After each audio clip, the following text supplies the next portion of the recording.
할렐루야. 오늘은 우리 같이 사무엘하 4장을 봅니다. 사무엘 하나님의 말씀 사무엘하 4장 1절부터 12절까지 보는데요. 우리 읽는 거는 8절부터 5절부터 읽죠. 5절부터 12절까지 말씀을 같이 합독하겠습니다. 다 찾으셨으면 아멘. 같이 합독합니다. 부에라 사람 릴몬의 아들 레갑과 바하나가 길을 떠나 별이 쬐을 때쯤에 이스보셋의 집에 이르니 마침 그가 침상에서 낮잠을 자는지라. 레갑과 그의 형제 바하나가 밀을 가지러 온 채하고 그 집 가운데로 들어가서 그의 배를 찌르고 도망하였더라.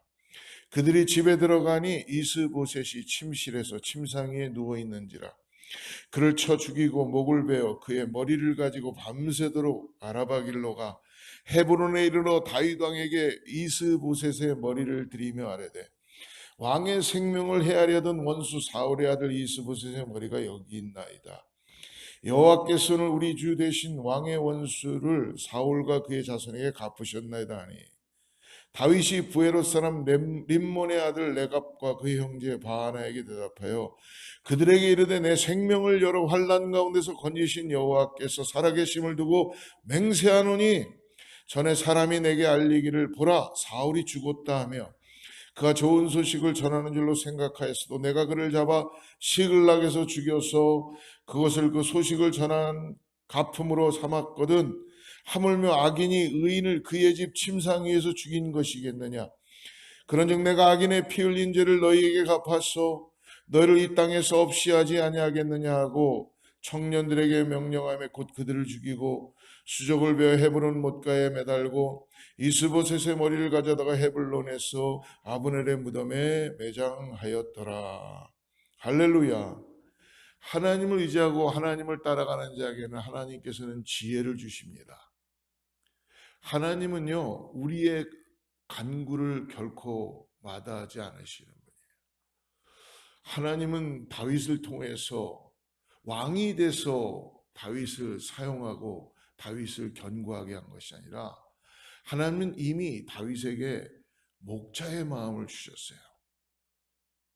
그가 어렸을 때부터 했던 일들이 무엇인지 우리 너무나 잘 알죠. 사무엘 상하를 계속 공부하면서 그가 목동으로서 형들은 집에 있을 때에 그는 아버지의 양들을 치면서 목자의 마음을 배웠다는 것입니다. 목자의 마음은 예수님의 마음이죠. 여러분, 하나님께서는 그러므로 오늘도 사랑하는 성도님들이 이렇게 새벽에 나와서 하나님의 말씀을 듣고 예배하고 찬양할 수 있다는 것은 여러분들에게 양으로서 또 더 나아가서 목자로서의 마음을 허락하여 주시는 줄을 믿습니다. 하나님을 따라가는 자 결코 여러분 낙망하지 않습니다. 하나님을 의지하는 자 환난 가운데 고난 가운데서도 길이 보이지 않는 것 같아도 여러분 빌립보에서도 얘기하지만 바울이 얘기했던 것처럼 감옥에서도 여러분 기뻐할 수 있는 줄을 믿습니다. 어떻게 그게 가능할까요? 하나님이 우리에게 그러한 놀라운 은혜와 역사를 허락해 주시기 때문에 그래요. 그래서 오늘 이 코로나가 흉흉하고 힘들고 어려운 가운데서 세상을 바라다 보면 여러분 혼돈 가운데 있어요. 가만히 보세요. 요즘 사람들이 다 혼돈 가운데 있다는 거예요. 중심이 없어요. 왜? 그만큼 지금 세상이 어떻게 보면은 많이 힘든 가운데 중심을 못 잡고 사람들이 혼돈 가운데 빠져 있게끔 돼 있는 상태라는 것입니다. 그러니까 모든 게 다 어떤 룰과 규율이 깨지기 시작하는 거예요. 그러니까 뒤죽박죽이 막 되는 거죠. 이럴 때일수록 마귀는 더 사람들을 현혹시키고 이제는 편법이 진짜가 되고 뭔가 술수가 삶에서 아무것도 아닌 것처럼 여겨지는 그런 세상입니다. 근데 하나님은요, 태초에 천지를 창조하실 때 하나님께서는 창조하시고 이전의 상태를 혼돈의 상태였다라고 그렇게 말씀해 주십니다. 오늘 본문에 우리가 읽었던 사무엘하 4장에 보니까 여러분, 우리는 이렇게 말씀으로 보지만 지금 이스보셋 왕, 아, 이스보셋 왕 1절에 보면요, 사울의 아들 이스보셋은 아브넬이 헤브론에서 죽었다함을 듣고 손에 맥이 풀렸다라고 합니다. 그러니까 자기가 믿었던 장군이 죽었어요. 헤브론에서. 우리 지난주에 말씀 나눴죠.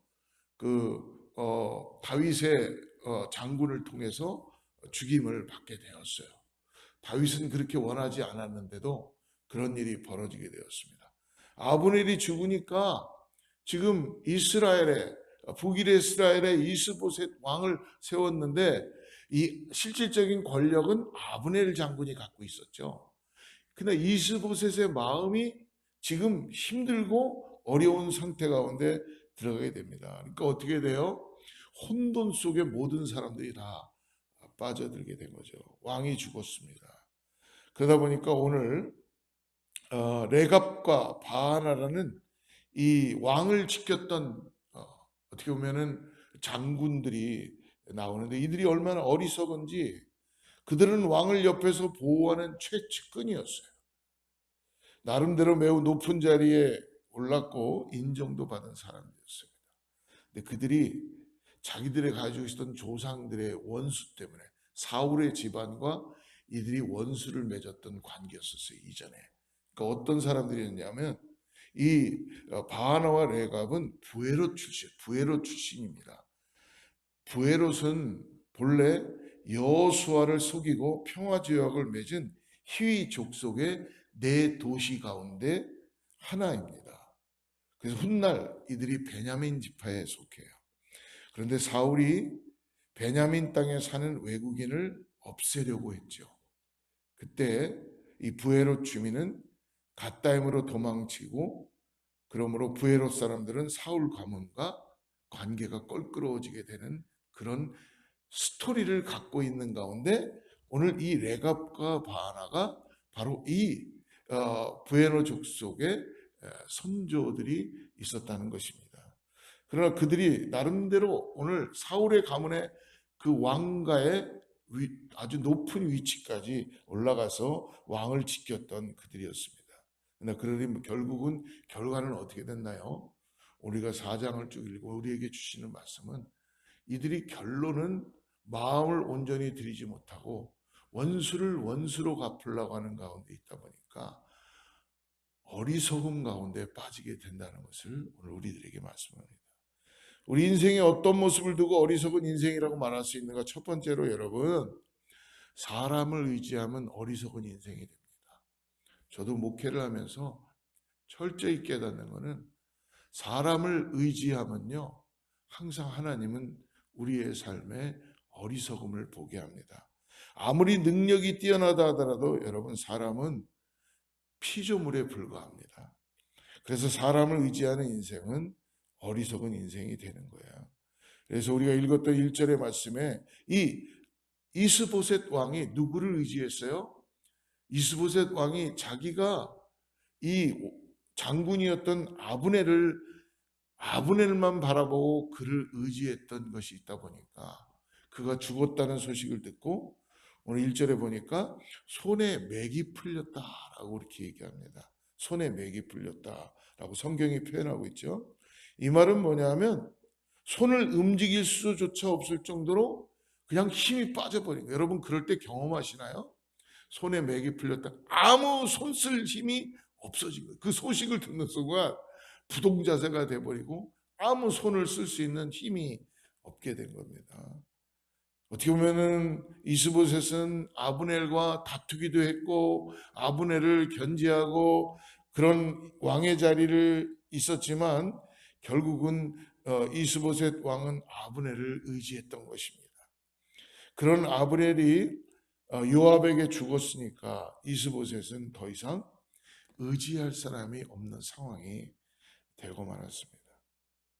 이처럼 아무리 강해 보이는 사람이라 할지라도 의지할 대상이 되지 못하면 여러분, 사람을 의지하는 인생은 결코 하나님을 바라보지 못하게 됩니다. 반대로 얘기하면 뭐예요? 여러분들이 의지할 대상이 되지 마시기를 축복합니다. 아유, 목사님, 나는 내 자녀에게 내가 나만을 믿으라고 해요. 아유, 난 목사니까 성도들에게 나를 믿고 따라오세요. 잘못 가르쳐 주는 거예요. 하나님을 믿으라고 하셔야지. 하나님을 가르쳐 줘야지. 여러분, 제가 가장 기도하는 게 뭐냐면, 나도 모르게 사람들이 나를 막 칭찬하고 나를 따라오는 거 좋아요. 근데요, 무서운 일이에요. 따라오지 말게 하세요. 나 따라오게 하지 말고 주님 따라가게 해야 된다는 게, 주님 따라가게. 근데 우리 성도님들 한 분도 그런 분들 없어. 너무나 감사해. 어디 저기 가보면 그냥 뭐 직분자들이고 뭐 교회 보면 다 자기 따라오게 하려고 그래. 자기. 그래서 뭐 그냥 밤에 응? 밥도 에다가 갖다 주고 고마우니까 갖다 주고 좋은데, 결국은 그 사람이 자기 따라오는 거예요. 자기 다 죽는 거예요. 그건 다 죽는 거. 하나님 따라오게 해야지. 하나님. 제가 답답해서 이렇게 얘기하는 거예요. 저도 그러면 안 되니까. 여러분, 인간은 의지해야 될 대상이 아니에요. 그냥 예수 그리스도의 사랑을 나누는 대상뿐이 안 됩니다. 하나님만 의지하시길 바랍니다. 자녀들에게도 여러분, 하나님을 전해주세요. 하나님을 따라가게 하세요. 그게 살 길이에요. 그게 어디에 있든지 간에 그가 살아가야 될 길입니다. 하나님 우리를 살리시고, 하나님은 역사하시고, 하나님은 구분길에서도 피시는 분이고, 하나님은 사막에서도 샘물이 나게 하시는 분이세요. 그런데 인간은 한계가 있어요. 근데 인간이 앞만 보다 보니까 그냥 나를 따라오게 하려고.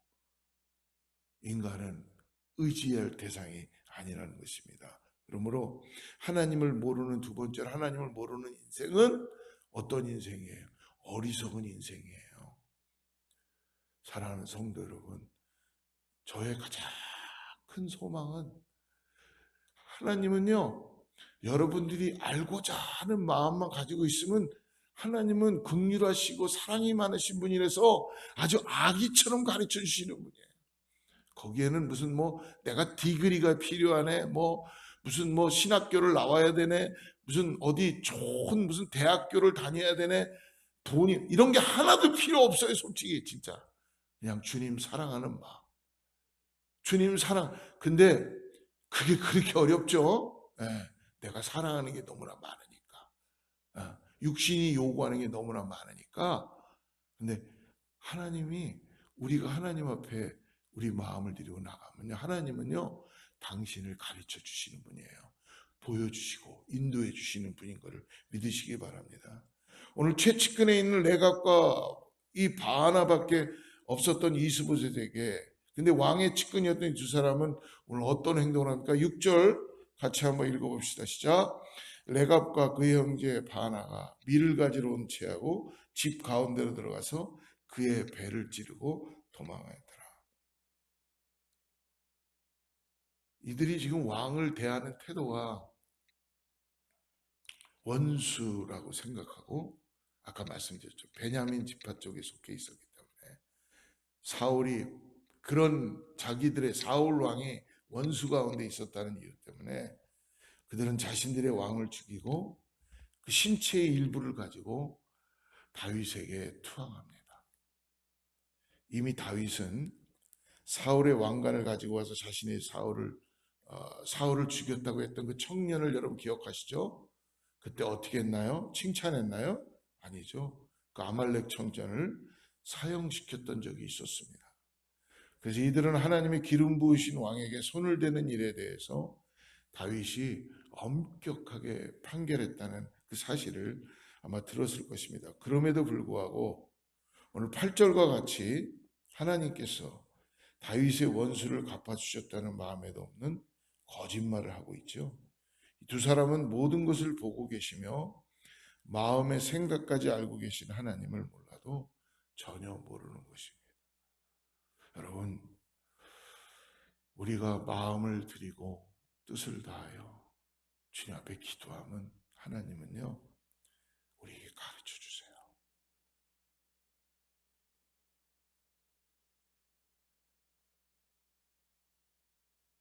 하나님은 정말 가르쳐 주시는 분입니다. 깨닫게 해주세요. 그래서 우리 비교해야 될 필요가 없어요. 우리가 비교하려고 할 때마다 하나님은 우리가 기도하면 하나님이 우리에게 직접 은혜를 주세요. 야, 우중아, 내가 너를 사용할 거야. 근데 우리는 때때로 어때요? 비교할 때가 많이 있잖아요. 비교 당할 때도 많이 있잖아요. 여러분, 하나님만을 바라보시길 바랍니다. 하나님은요, 우리에게 가르쳐 주세요. 그리고 우리가 무엇을 의지해야 되는지를 성령께서 분별하게 하시고 보게 해주십니다. 여러분, 믿음 따로 삶 따로 살 수 없는 거잖아요. 근데 우린 때때로 믿음 따로 삶 따로 사는 우둔함을 범할 때가 많이 있습니다. 근데 여러분, 기도하면 하나님이 믿음의 삶도 지루하지 않고 믿음의 삶도 그냥 우리의 어떤 라이프의 삶도 동행되고 똑같다는 걸 가르쳐 주십니다. 즉 뭐예요? 우리가 예배할 때만 하나님이 계신 게 아니라 당신이 걸어다니고 당신이 좋은 거 찾아다니고 할 때도 하나님이 함께 하세요. 그렇기 때문에 여러분, 하나님께 구하고 하나님을 의지하고 나가면요, 하나님이 우리를 즐거워하시고 기쁨으로 인도해 주시며 깨닫게 해주시고 지혜를 주시는 분이라는 것을 꼭 믿음으로 바라보시기를 축복합니다. 사랑하는 성도 여러분, 그러므로 지혜로운 인생을 살아가려면 오늘 우리는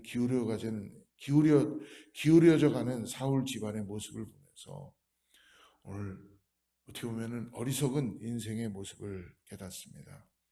하나님이 아닌 사람을 의지하는 어리석은 이스보셋을 왕을 보았죠. 그는 장군을 하나님이 아닌 사람을 따라가는 그런 모습을 보게 되었고요. 또 하나님이 어떤 분이신지 모르는 어리석은 레갑과 바하나를 우리는 보게 되었습니다. 이들의 모습을 보면서 우리는 하나님께서 주시는 지혜로운 인생을 살아가는 이 그리스도인들이 되어야 한다는 것을 꼭 잊지 마시기 바랍니다. 오늘 말씀을 마치면서 조금 시간이 지나갔지만 어떻게 해야 지혜로운 그리스도인이 인생을 살아갈 수 있는지 빨리 말씀드리겠습니다. 첫째로 사랑하는 성도 여러분, 듣는 마음을 구하시기를 축복합니다. 지혜는요, 내가 하나님의 말씀을 듣겠다는 마음으로 기도해야 됩니다. 여러분, 솔로몬이 1,000번제를 드린 후 하나님께서 꿈에 솔로몬이 원하는 것을 물으셨습니다. 그때 솔로몬은 뭘 구했나요? 내가 듣는 마음을 달라고 간구했어요. 듣는 마음은 또 다른 해석으로는 바로 하나님의 지혜입니다. 그렇기 때문에 내 마음에 하고자 하는 이런 소리만 듣는 게 아니라 하나님의 음성을 듣는 마음을 가질 수 있는 지혜를 구하시기를 축복합니다. 하나님의 음성은 하나님의 말씀 성경에서 우리가 찾을 수 있습니다. 그러므로 우리가 지혜로운 인생을 살아가려면 하나님의 음성이 담긴 성경을 여러분 가까이 해야 됩니다. 하나님의 말씀을 늘 가까이 하고 묵상해야 합니다. 오늘 하루 여러분 꼭 성경 우리가 읽어야 되는 부분들 또 하나님이 나에게 주시는 말씀들을 천천히 읽고 묵상하면서 한번 주님의 지혜를 마음을 열고 여러분 배우시기를 축복합니다. 그리고 그러므로 마음을 열고 지혜를 구하시기를 바랍니다. 야고보 사도는 이야기하죠. 우리 중에 지혜가 부족하거든 하나님께 구하라. 말씀대로 이루어질 줄 믿습니다. 우리가 지혜가 부족합니까? 하나님의 음성을 듣고도 혹시 깨닫지 못합니까? 성경을 읽고도 무슨 말인지 이해가 되지 않습니까? 여러분, 하나님께 깨닫는 지혜를 달라고 기도하면요, 하나님은 그것을 깨닫게 하시고 알게 해주십니다. 그걸 안 하니까 자꾸 자기 혼자서 자기 복음을 갖고 자기가 해석해서 하나님을 마치 코끼리 같이 만드는 거예요. 그 어떤 사람은 코끼리 다리를 만지면서 아 코끼리가 이렇게 생겼구나. 어떤 사람은 코끼리 꼬리만 만지면서 아 코끼리는 이렇게 생겼구나. 그렇게 해석한다는 거죠. 여러분 하나님의 말씀을 보고 묵상하고 하나님께 구하시기를 간절히 축복합니다.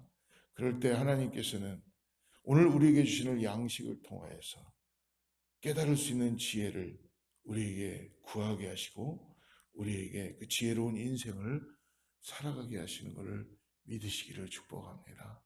사랑하는 성도 여러분, 우리가 의지하고 따라갈 분은 오늘도 세상이 투쪽나고 코로나가 흉흉하고 환란이 있고 고난이 있고 포기하지 마시고 하나님께 구하고 하나님만을 바라보시기 바랍니다. 오늘 여러분들의 구함을 하나님이 이미 들으시고 역사에 놀라운 은혜를 허락해 주실 줄 믿습니다. 기도하겠습니다. 하나님 아버지 감사합니다. 우리 인생을 돌아볼 때 너무나도 어리석은 인생이었음을 고백합니다. 예수님을 믿는 우리는 참된 그리스도인이라고 말해왔지만 사람을 의지했습니다. 또 재물을 의지했습니다. 또 세상을 바라보았습니다. 그러나 주님 오늘 이 말씀을 따라서 내가 이제 주의 말씀을 듣고 깨달아서 주님의 지혜를 구하고 나가는 인생 살게 하여 주시옵소서.